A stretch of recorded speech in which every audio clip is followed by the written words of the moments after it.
எங்கள் குறை தீர்த்த குமரனுக்கு தேவயானையை கொடுக்க காத்துக் கொண்டிருக்கிறோம். மனம் படைத்தேன் உன்னை நினைப்பதற்கு, நான் வடிவெடுத்தேன் உன்னை மணப்பதற்கு.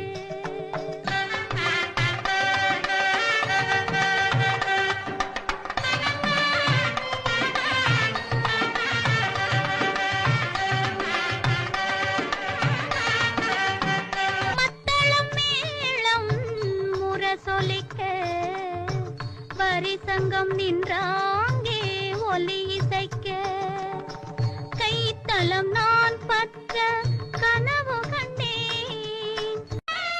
எங்கள் குறை தீர்த்த குமரனுக்கு தேவயானையை கொடுக்க காத்துக் கொண்டிருக்கிறோம்.